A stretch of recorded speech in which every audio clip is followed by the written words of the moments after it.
Hello students, lesson number 4 Operation on Fractions Practice Set 10 यामधील question number 3 आपण बघणार आहोत.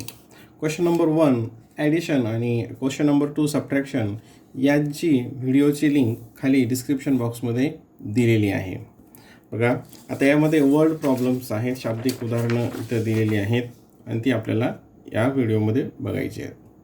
बघा क्वेश्चन 1 सुयश बॉट 2 इंटीजर 1/2 2.5 असे वाचतात त्याला kilogram of sugar and Ashish bought 3 integer 1/2 kilogram. How much sugar did they buy together. तर दोघांनी मिळून किती शुगर आणली, म्हणजे सुयशने किती शुगर आणली 2 इंटीजर 1/2, आशिषने किती आणली 3 integer 1/2. How much sugar did they buy together? If sugar cost 32 rupees per kilogram, how much did they spend on the sugar they bought? आणि जर समजा शुगरची किंमत ही 32 रुपये पर किलोग्रॅम असेल तर त्यांनी एकूण किती रुपये शुगरवर खर्च केले. ठीक आहे. आता बघा सुयशची किती आहे, सुयशची आहे 2 इंटीजर 1/2 प्लस आशिषने किती शुगर आणली 3 इंटीजर 1/2. ठीक आहे. मग टोटल किती होईल त्याची आपण ॲडिशन करूयात. Therefore 2 integer 1/2 plus 3 integer 1/2 equals to. आता या ठिकाणी ही ॲडिशन आपण मागच्या उदाहरणामध्ये बघितलेली आहे. पहिल्यांदा आता इथं काय करायचं आहे, हे मिक्स फ्रॅक्शन आहे, याचं इम्प्रॉपर फ्रॅक्शनमध्ये कन्व्हर्जन करायचं आहे. ते कसं करायचं आहे तुम्ही अभ्यासलेलं आहे. नसेल लक्षात किंवा तो व्हिडिओ बघितला नसेल तर खाली डिस्क्रिप्शन बॉक्समध्ये त्या व्हिडिओचे लिंक दिलेले आहेत ॲडिशन आणि सबट्रॅक्शनच्या. आता 2 इंटू 2 2 2 जा 4 प्लस 1 म्हणजे काय येईल ते 5/2 प्लस 3 2 जा 6 6 प्लस 1 7/2 इक्वल्स टू. आता ठिकाणी डिनॉमिनेटर काय आहेत सारखेच आहेत, म्हणजे काय होईल तर फक्त न्यूमरेटरची ॲडिशन होईल. मग 5 प्लस 7/2 इक्वल्स टू 5 प्लस 7 काय होतं 12/2 आणि 12/2 म्हणजेच काय होईल मग 6. 12/2 म्हणजेच काय 6. म्हणजे त्यांनी किती किलोग्रॅम शुगर आणली 6 किलोग्रॅम. किती किलोग्रॅम शुगर झाली दोघांची मिळून 6 किलोग्रॅम. आणि त्याचा रेट जो आहे काय कॉस्ट आहे त्याची 32 रुपीज पर किलोग्रॅम. म्हणजे cost of 1 kilogram equals to 32. Cost of 1 kilogram equals to 32 rupees. Therefore cost of 6 kilogram equals to. हे कशाचं उदाहरण आहे इंडोरी मेथडचं. इंडोरी मेथडमध्ये तुम्ही हे शिकलेलं आहात मागच्या वर्षी. एकावरून अनेकाची किंमत करायची तर काय करायचं असतं मल्टिप्लिकेशन करायचं असतं, गुणाकार करायचा असतो. 32 इंटू 6 इक्वल्स टू 6 2 जा 12 कॅरी 1 6 3 जा 18 18 plus 1 19 18 plus 1 19.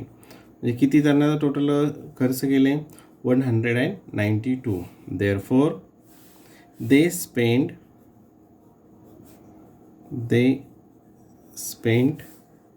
rupees 192 on the sugar. ठीक आहे. हा वर्ड प्रॉब्लेम लक्षात आला. ओके. आता क्वेश्चन नंबर 2 आपण अगोदर समजून घेऊयात प्रश्न काय आहे आणि नंतर मग तो सॉल्व करूया. ठीक आहे. आता बघा पहिल्यांदा question number 2.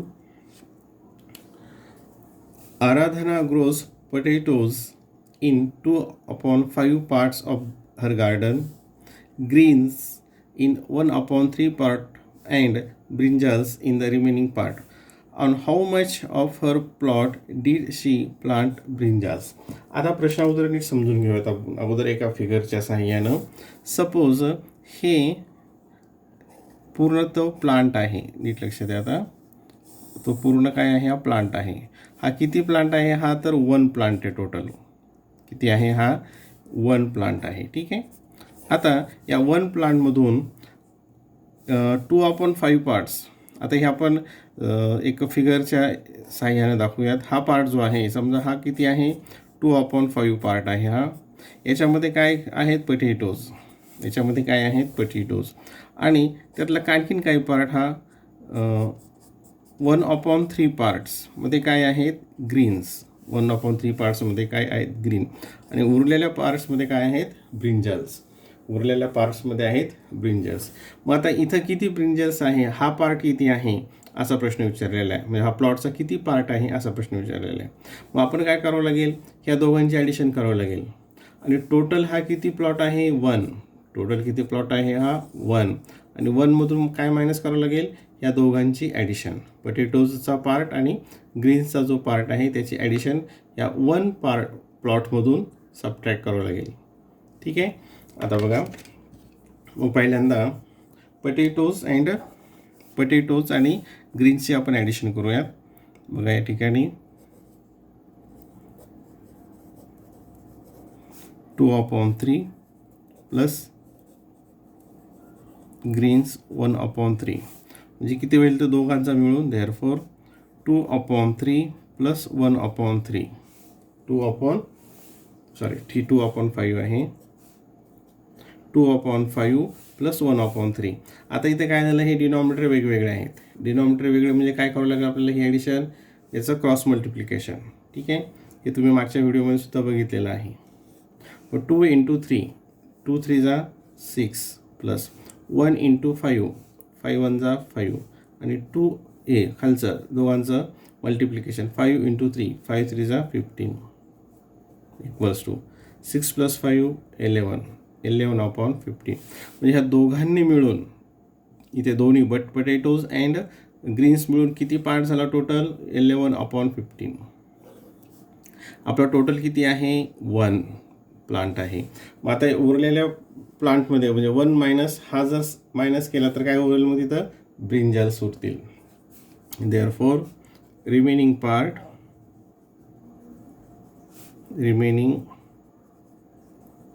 Part of plot काय येईल, मग 1 मायनस या दोघांची ॲडिशन, ह्या दोघांसाठी जो वापरलेला आहे तो सबट्रॅक्ट होईल. ठीक आहे. इक्वल्स टू 1 म्हणजेच काय, 1/1 मायनस 11/15.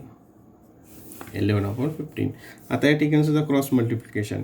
आता हे सबट्रॅक्शन क्रॉस मल्टिप्लिकेशनसाठीचे आणखीन सविस्तर जर पाहिजे असं माहिती हवी असेल तर खाली डिस्क्रिप्शन बॉक्समध्ये त्याचे व्हिडिओची लिंक दिलेली आहे, ॲडिशन आणि सबट्रॅक्शन. त्याच्यामध्ये हे अत्यंत डिटेल्समध्ये दिलेलं आहे. 1 × 15 15 मायनस 11 × 1 11 1 × 15 15 इज इक्वल्स टू, आता हे 15 मायनस 11 4/15. म्हणजेच काय, मग 4/15 पार्टमध्ये देअरफॉर आराधना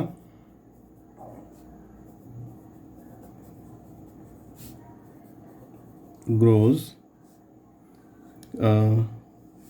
काय केलं तिने, brinjals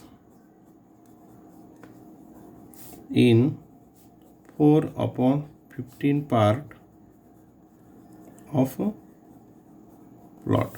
4/15 part of the plot म्हणजे 4/15मध्ये काय केलं त्याने, ब्रिंजल्स लावले. लक्षात हे 2/5मध्ये पोटॅटोज, 1/3मध्ये ग्रीन्स आणि 4/15मध्ये ते ब्रिंजल्स. क्वेश्चन नंबर 3 हा एक थोडासा अवघड प्रश्न आहे, काळजीपूर्वक बघा. Sandeep field water in 4/7 of empty tank. एक रिकामी टाकी आहे आणि या रिकाम्या टाकीमध्ये बघा, आता एक फिगर ड्रॉ करूयात. ही सपोज एक टाकी आहे रिकामी आणि संदीपने किती वॉटर त्याच्यामध्ये भरलं, 4/7 पार्ट एवढं एम्प्टी टँकच्या एवढं भरलं. After that Ramakant filled 1/4 part more of the same tank. रमाकांतने किती भरलं त्याच्यामध्ये, परत 1/4. संदीपने काय भरलं आणि रमाकांतने काय भरलं. ठीक आहे, इथपर्यंत लक्षात आलं. देन उमेश उमेशने काय केलं, पाणी मी त्यातलं वापरलं, घेतलं किती, 3/14 part of the tank to the water garden. आणि गार्डनला पाणी देण्यासाठी त्यांनी किती पाणी वापरलं, 3/14. म्हणजे हे काय करावं लागेल, आपल्याला मायनस करावं लागेल. If the tank has maximum capacity 560 litres, याची कॅपॅसिटी किती आहे, 560 litres. How many litres of water will be left in the tank. मग आता त्या टँकमध्ये किती पाणी उरलं असेल. प्रश्न परत एकदा समजून घ्या. ही एक रिकामी टँक आहे की ज्याची कॅपॅसिटी आहे 560 लिटर्स. त्याच्यामध्ये संदीपने सुरुवातीला 4/7 पार्टचं पाणी टाकलं. नंतर रमाकांतने 1/4 पाणी टाकलं, पाणी भरलं त्या टँकमध्ये. आणि उमेशने काय केलं, त्यातलं पाणी वापरलं. किती पाणी वापरलं, तर 3/14 पाणी वापरलं. मग किती पाणी उरलं ते आपल्याला काय ते काढावं लागेल. आणि नंतर मग त्याला 560 मल्टिप्लाय करावं लागेल. तर पहिल्यांदा आपल्याला एकूण टोटल वॉटर किती होतं त्याच्यामध्ये टाकलं गेलं, दोघांनी मिळून वॉटर किती भरलं ते आपण बघूयात अगोदर. टोटल वॉटर फील्ड बघा, संदीपने किती भरलं, 4/7 प्लस रमाकांतने किती भरलं, 1/4. दोघांची किती होईल ॲडिशन केली इथे, क्रॉस मल्टिप्लिकेशनचा रूल वापरला. 4 × 4 4 4 जा 16 प्लस 1 × 7 7 1 जा 7 आणि हे 7 × 4 तिथं 28 इक्वल्स टू 16 + 7 किती येतं ते 23. किती येईल ते 23/28 23/28. ठीक आहे. हे पाणी एवढं त्याच्यामध्ये आलं, हे वॉटर झालं टोटल वॉटर. आता याच्यामधून काय केलं, उमेशने पाणी मायनस केलं, पाणी यूज केलं. मग यूज्ड वॉटर किती आहे, use water equals to 3/14 part 3/14. मग याच्यातून आता मग किती रिमेनिंग वॉटर, मग किती पाणी उरेल बघा. आता रिमेनिंग वॉटर किती पाणी उरेल, पाणी किती होतं 23/28. त्यातून उमेशने किती गार्डनसाठी वापरलं, 3/14. ही सबट्रॅक्शन केल्यानंतर उरलेलं पाणी आपल्याला मिळेल. लक्षात येते. आता या ठिकाणी इथं 28 आहे, इथं 14 आहे. आता आपल्याला हे डिनॉमिनेटर इक्वल करायचे, तर काय करावं लागेल, फक्त इथं 2ने मल्टिप्लाय करावं लागेल. 2ने मल्टिप्लाय केलं म्हणजे इथं काय येईल, 28 येईल. मग बघा पुढे कसं करायचं, 23/28 मायनस 3/14. हे जसंच तसं दिलं मल्टिप्लाय. इथं 2ने मल्टिप्लाय केलं म्हणून वर पण 2ने मल्टिप्लाय करावं लागेल. ठीक आहे. इज इक्वल्स टू बघ 23/28 मायनस 3 2 जा 6/28 6/28. डिनॉमिनेटर इक्वल झाले, मग काय होईल, न्यूमरेटरची सबट्रॅक्शन होईल. आणि 23 - 6 23 - 6/28. 23 म्हणून 6 सबट्रॅक्ट केले तर किती उरतील, 17/28 17/28. आता हे काय झालं, हे रिमेनिंग वॉटर झालं. हे काय झालं, हे वॉटर रिमेन्स.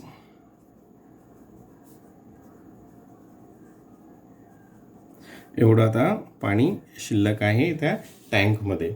आता सॉरी, आणि हा किती आहे, 17/28 एवढं पाणी शिल्लक आहे. आता त्याची कॅपॅसिटी किती आहे त्या टँकची, 560. मग आता इथे बघा, कॅपॅसिटी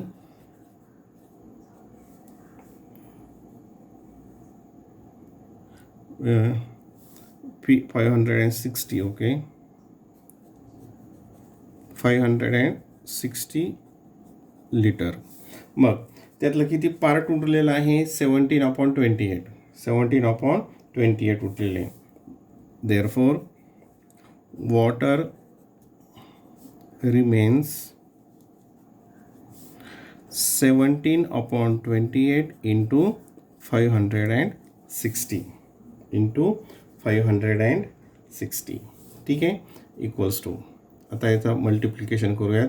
हे 17 इंटू 560 अपॉन 28. आता इथं थोडंसं तुम्हाला समजायला कदाचित अवघड जाईल, पण तरीसुद्धा बघा, इथं याला दोघांना काय करायचं, 28ने डिव्हाइड करायचं, याला 28ने डिवाइड करायचं, याला 28ने डिवाइड करायचं. 28ला जसं आपण इक्विव्हॅलंट फ्रॅक्शन तयार करताना मल्टिप्लाय करतो ना, न्यूमरेटरला डिनॉमिनेटरला, तरी काहीच फरक पडत नाही. तसंच डिव्हाइड जरी केलं तरी काही फरक पडत नाही, हे तुम्हाला माहिती आहे. मग इथं 28ने 28ला डिवाइड केलं तर काय उरल 1. 28 1 जा 28 आणि 28ने याला जर डिव्हाइड केलं तर काय उरेल 28 1 जा 28, 28 2 जा 56 आणि 0 काय उरेल त्या ठिकाणी 20. म्हणजेच काय येईल मग 17 इंटू 20 इक्वल्स टू हे 0 देऊयात आणि मग 17 इंटू 2 34. 17 into 2 34 litres. म्हणजेच त्याच्यामध्ये किती आता पाणी शिल्लक आहे 340. मग स्टेटमेंट आपण इथे घेऊयात बघा. Therefore 340 liters of water is left in the tank. टँकमध्ये इतकं पाणी शिल्लक आहे. ठीक आहे, लक्षात आलं हे. आता हे इथं जर ह्या ॲडिशन आणि हे जर सबट्रॅक्शन जर लक्षात येत नसतील तर खाली जे व्हिडिओ दिलेले आहेत ते व्हिडिओमध्ये अत्यंत सविस्तर पद्धतीनं हे ॲडिशन आणि सबट्रॅक्शन कसं करायचं हे सांगितलेलं आहे. जर हे लक्षात येत नसेल असं डायरेक्ट केलेलं तर खाली डिस्क्रिप्शन बॉक्समध्ये त्या व्हिडिओच्या लिंक दिले आहेत, ते एकदा काळजीपूर्वक बघा, म्हणजे तुम्हाला ॲडिशन सबट्रॅक्शन लगेच लक्षात येतील.